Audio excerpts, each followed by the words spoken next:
Then he went after Marshawn Lynch today. So Marshawn Lynch is fully fledged adult. I mean, Marshawn Lynch, the running back for the Oakland Raiders, he used to play for the Seattle Seahawks. I used to do a show up in Seattle. And so we followed Marshawn Lynch closely. Marshawn Lynch is one of the stupider members of the human race. He's a very, very dumb individual. And Marshawn Lynch, I mean, he's been famous for this for a long time. And before anybody says that this is something racial, I say that people are dumb cross-racially all the time. Marshawn Lynch is just objectively speaking a dumb. And Marshawn Lynch yesterday sat during the United States national anthem and then stood for the Mexican national anthem, which makes no sense at all. Okay, whatever you say about the American national anthem, Mexico is a garbage government. I mean, the government there has been a disaster for years and years and years and years. I mean, the death rate in Mexico City is higher than in any other industrialized city in the world. I mean, it's astonishing. But he's standing for the Mexican national anthem for some odd reason. So he's a genius. But Trump feels the need to tweet about that, right? So here's Trump tweeting about that. So Trump tweeted about Marshawn Lynch. This is 17. Border Patrol officer killed at southern border. He says Marshawn Lynch of the NFL's Oakland Raiders stands for the Mexican anthem and sits down to booze for a national anthem. Great disrespect. Next time, NFL should suspend him for remainder of season. Attendance and ratings way down. Thank you, President Trump. I know that this is a fight you want to keep fighting because you think it's a political winner for you. The reason that I'm upset about this is not just because it's time to make a final legislative push. It's because he has 43 million Twitter followers. 43 million. He's the president of the United States. He has the ability to gather the media flies like a lamp, right? I mean, it's an amazing thing. And when he uses his Twitter for good, then that is a wonderful thing. You know, sometimes Trump says things and they are just so magnificent. They are just so rhetorically brilliant that we need a new category. It's not really good or bad. It's eloquent Trump. And so we now introduce to you eloquent Trump.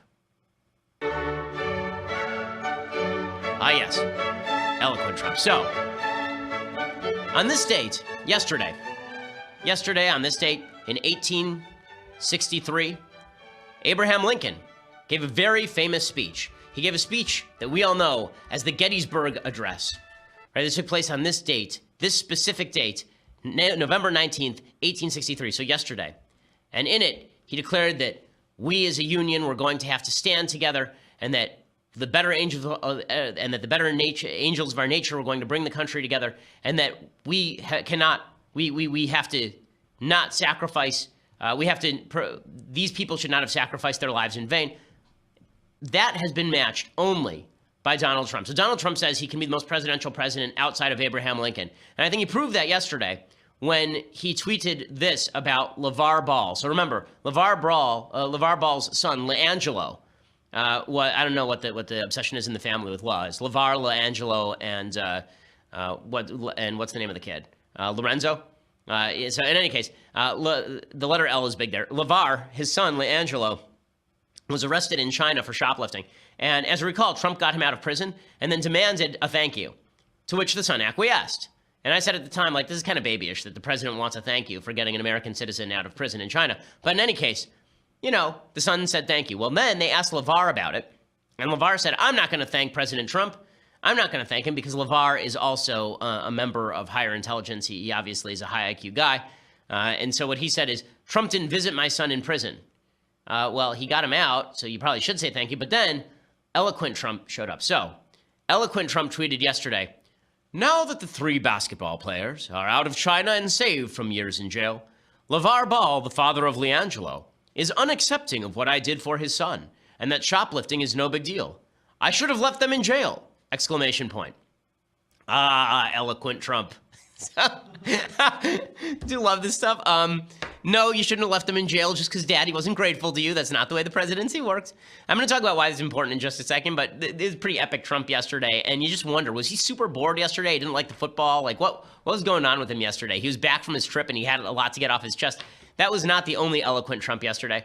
He also tweeted further about LeVar Ball. He tweeted, shoplifting is a very big deal in China, as it should be, 5 to 10 years in jail, but not to Father LeVar. Should have gotten his son out during my next trip to China instead. China told them why they were released. Very ungrateful! Exclamation point. So he should have left them in jail for a few more months because daddy was mean to Trump. Okay, so one thing here. So a lot of people who are Trump supporters find this stuff absolutely hilarious. It is hilarious, but it's hilarious and also tragic because, again, yesterday was the anniversary of the Gettysburg Address. eloquent Trump. Yeah. Mm-hmm. Now, the left obviously goes crazy whenever Trump does any of this sort of stuff. So Brian Stelter on CNN says something ridiculous. He says this is race baiting. Think about this. He's just recently let the NFL kneeling controversy start to subside, start to fade away. And now here he is calling out these players and the families again. I think it's immature at best, Fred, but it's really race baiting at worst. Mm-hmm. That's going to be debated. That's going to be argued about. But I want to put that on the table.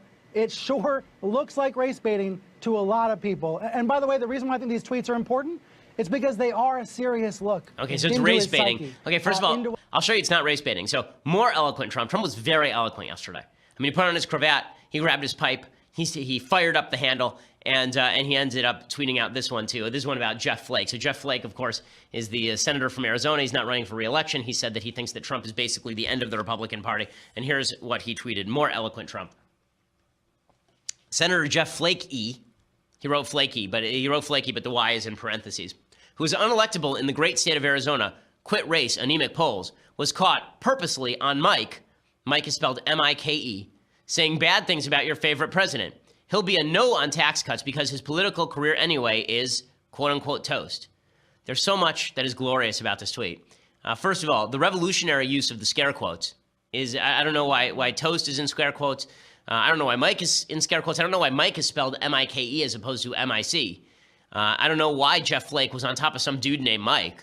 That's weird. And I don't know why Jeff Flake was on top of that dude named Mike saying bad things about my favorite president, Abraham Lincoln.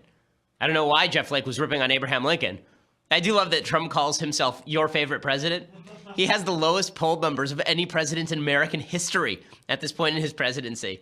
Astonishingly grand. Favorite current president. That's true. Thank you, Austin. It's true. He is better. He is my favorite current president. I don't know of any other current presidents. So there was Trump on Jeff Flake. So lots of eloquence happening yesterday. The reason that I'm bringing all of this up is because a lot of people on the right, they go, this is why Trump wins. He wins because of these tweets. Winning, epic winning, MAGA, underwater, upside down, 365-degree, 190,000 IQ, underwater, upside down, hungry hippos chests. That is what they say. Because you're talking about it today, aren't you? Right, I'm talking about it today. That's true. You're right. I will talk about what the President of the United States says. The reason why this is a problem, folks, is for two reasons. One, and this is all coming from a conservative point of view. One, it's not great for the country when the President of the United States is threatening to leave American citizens overseas in Chinese custody because daddy was mean to him. That's not a great thing. If Obama did that, we'd all go nuts, and rightly so. Number two, Donald Trump is trying to make the last-ditch push for a tax cut right now, for serious tax cut legislation before Thanksgiving or before Christmas. One of the votes he's going to need is the vote of Senator Jeff Flake. And now he is saying that Jeff Flake is going to vote against the tax cuts, giving him full ability to vote against the tax cuts. Like, this, if you want good legislation to pass, you know what would help? If the President of the United States weren't Doug from Up, weren't the dog from Up, chasing every single squirrel.